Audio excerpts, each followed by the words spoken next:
আওয়ামী লীগ সরকারকে ক্ষমতাচ্যুত করতে আন্দোলনরত বিক্ষোভকারীদের জন্য এটি ছিল বিজয়ের দিন, কিন্তু স্পেশাল সিকিউরিটি ফোর্স বা এসএসএফ এর জন্য ছিল ভয়াবহ দুঃস্বপ্ন। সেদিনকার ঘটনায় করা এসএসএফ এর একটি প্রতিবেদন হাতে এসেছে, যার আলোকেই এই প্রতিবেদনটি সাজানো হয়েছে।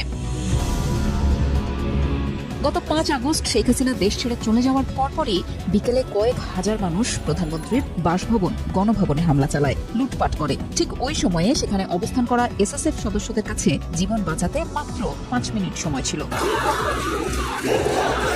গণভবনে এসএসএফ সদস্যদের নিরাপত্তা সরঞ্জাম মজুদ ছিল। বিক্ষোভকারীরা যখন গণভবনের কাছাকাছি চলে এসেছিল, তখন নির্দেশ পাওয়ার কিছুক্ষণের মধ্যে তারা এইসব সরঞ্জাম সেখানে ফেলে তাদের কাছে থাকা ছোট অস্ত্র নিয়ে গণভবন ছেড়ে বের হয়ে যান। গণভবন থেকে বেরিয়ে তারা কাছাকাছি থাকা সংসদ ভবনে আশ্রয় নেন।